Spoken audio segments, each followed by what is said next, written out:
C'est dans ce petit village tranquille en Isère que se sont déroulés les faits. Les voisins ont été alertés par le transit qui se déroulait dans le garage. Et pour cause, 500 kg de cannabis étaient stockés à l'intérieur, alors dissimulés derrière un packaging aux allures de matériaux de construction. La gendarmerie sur place était formelle.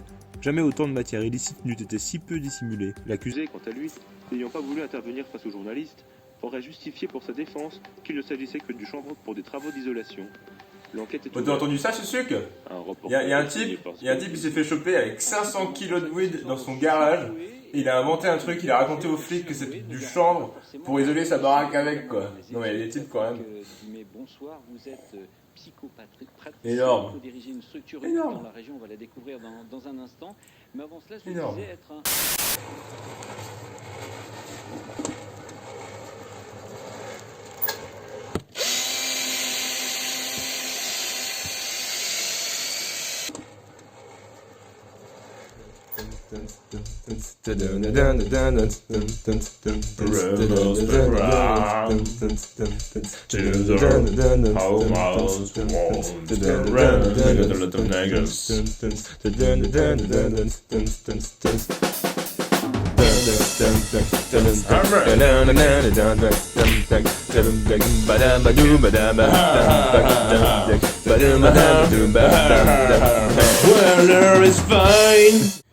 Hello.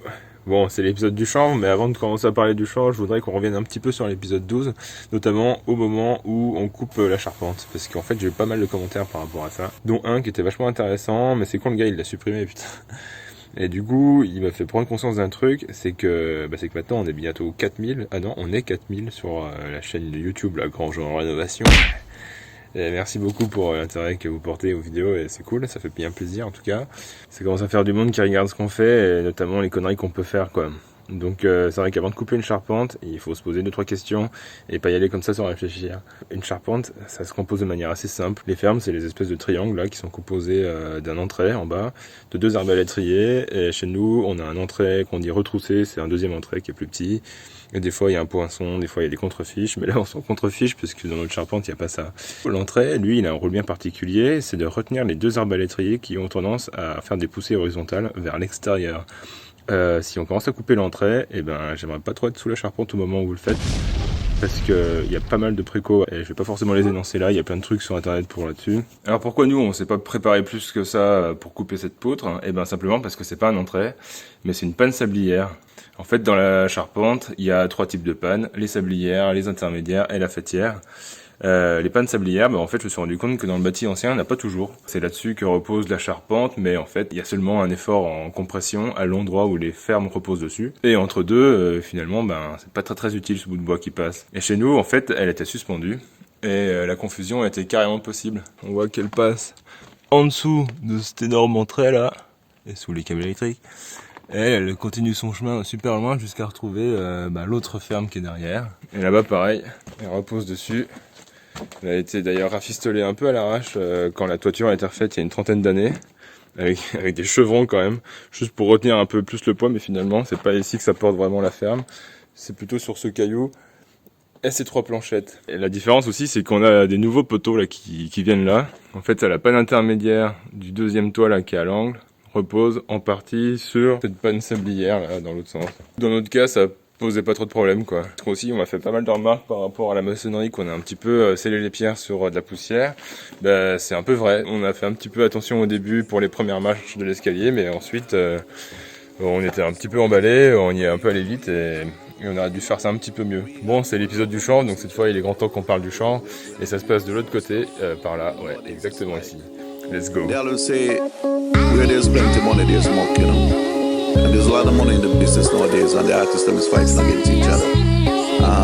There's absolutely no unity, and that's not a good thing.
Allez. Joli angle. Alors lui, il va s'effriter dans pas bien longtemps.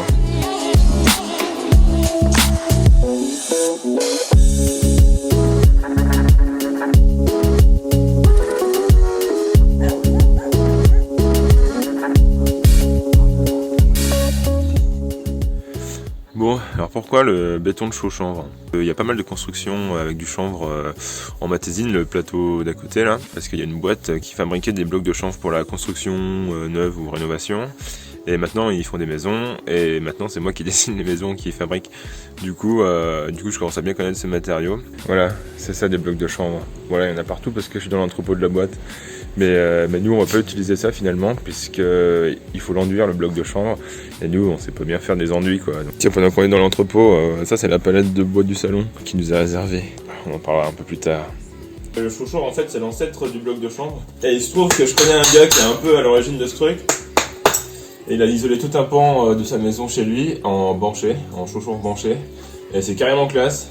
Et du coup, j'ai décidé d'un peu copier sur chez lui pour faire ça chez nous. Cannabis, c'est le nom latin du chanvre. On pense tout de suite à ce petit truc un peu résineux, psychotrope quoi. Sauf qu'en fait, le chanvre commun, il garantit 100 THC, du moins inférieur à 0,2% de THC. Donc on va pas aller bien loin avec ça. Et la partie qu'on utilise du chanvre, c'est une partie de la tige, c'est ce qu'on appelle la chaîne-vote. Et dans la construction, en fait, elle est calibrée, garantie sans poussière, sans un certain seuil d'humidité maximum, de tailles différentes, entre 0,5 cm et 3-4 cm maximum, quoi. Pas grand chose à voir avec le cannabis. La chanvre, c'est vendu en ballot de 200 litres. Et pour la chaux, c'est de la chaux hydraulique NHL 3.5. Nous, on a pris la plus blanche possible pour que le rendu soit assez clair, sachant que nous, ce qui nous intéresse, c'est la couleur de fin, puisque ça va rester apparent brut comme ça. Mon pote Olivier, qui a fait des surfaces énormes de chaux chanvre, lui, il prenait de la chaux aérienne, CL90 là. Mais moi, j'ai pris de la chaux hydraulique, puis tant pis. La chaux chanvre, ça a des propriétés de ouf. Au niveau de l'hygrométrie, en fait, la chaux et la fibre de chaîne-vote là, elles font plutôt bien le taf au niveau de la régulation de l'humidité dans l'air, et que c'est plutôt adapté à la maison ancienne qui sont toujours un peu d'atmosphère humide quoi. Pour la thermique, c'est pas fou les calculs. En effet, là pour 20 cm, on a un R de 2,3 je crois, quand avec 20 cm de fibre de bois, on est plutôt autour de 5-6. Mais le ressenti a rien à voir en fait. Et cette question de ressenti, c'est favorisé par la température en surface. En fait, quand on pose la main là-dessus, c'est la température ambiante, c'est presque tiède en fait. Et pour l'acoustique, vu qu'on veut laisser cette paroi telle quelle, c'est-à-dire sans revêtement, sans enduit, cette surface un petit peu rugueuse fait zéro réverbération quoi. Sachant que j'ai envie de mettre ma batterie dans ce coin-là, ce serait pas mal que ça étouffe un peu le son là.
C'est parti pour 24 bétonnières.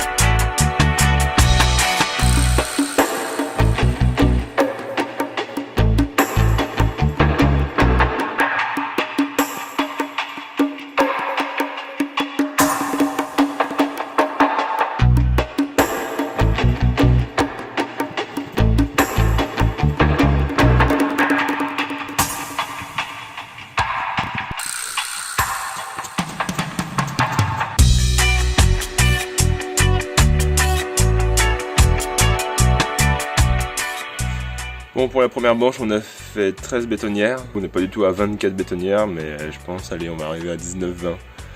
Voilà, et c'est reparti. On a fait une petite pause, on a bu un coup, et c'est très important. Voilà.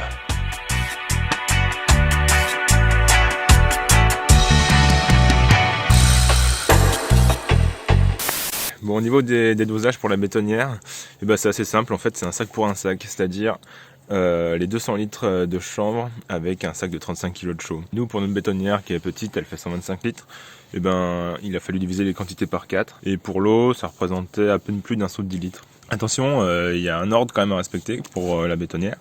Il faut commencer par mettre les 3/4 de la flotte, et après le chanvre, et après la chaux.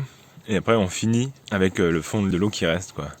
Et si on fait ça dans l'autre sens, on a constaté que ça faisait des petites boulettes de chaux chanvre et que c'était un peu merdique parce que ça soit un mélange bien homogène, là ça marchait pas trop.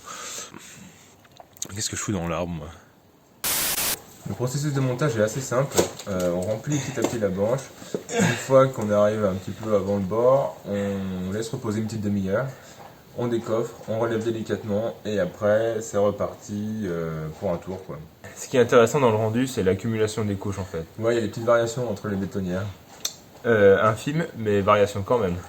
Ça donne un effet un petit peu d'empilement, de strat que je trouve assez sympa. Ouais, c'est ce genre de rendu qui est recherché vraiment. Ouais, on dirait un peu la technique du pisé presque. Mais au fait, t'es qui toi? Ouais, tu plaisantes quand même là, c'est toi qui t'accuse de ma vidéo, mec. Ouais, ok, sauf que c'est ma vidéo. What? Tu déboules comme ça et c'est ta vidéo? Ouais, de toute façon on s'en fout. T'es vraiment sûr qu'il y avait que 0,2% de THC dans ton truc là? Ouais, j'avoue, j'ai quand même un doute. Ouais.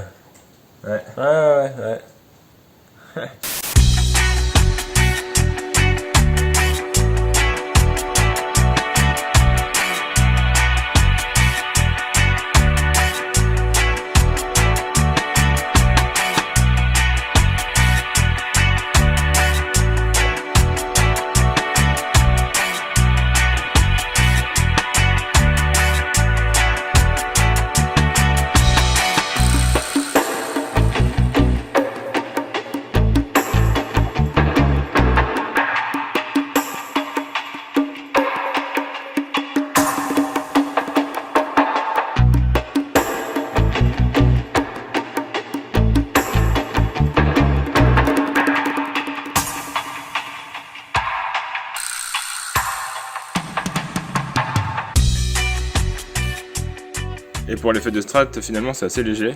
On s'en rend pas hyper bien compte, mais on va dire que j'attends que ça finisse de bien sécher pour être sûr, quoi. Donc on verra ça encore dans quelques mois. Enfin je sais pas ce que t'en penses, toi. Hein? C'est à moi que tu parles là? Non, au chat derrière. Bah oui, c'est à toi. Mais c'est aussi à moi, car toi, tu es moi. Ouh là là, c'est chelou grave ça. Ouais, tu n'as pas idée. Et d'ailleurs, le type avec la weed dans son garage là, c'était nous aussi. Hein? Mais qu'est-ce que tu racontes là? Ça ressemblait pas à ton garage, genre. En tout cas, le packaging et tout, bien dissimulé. Bien ouais, mec. Je suis en bas. Ah ouais, mon gars, t'es bien chez père là. Mais attends, c'est pas fini. Tu te rappelles du totem là? Qu'est-ce que c'est que ça encore? Tu sais, l'éclair là, pendant que tu tournais l'épisode 10 là, et puis la pierre mystique qui se déplace là, tu sais, dans l'épisode 11, l'intro là. C'est la prophétie.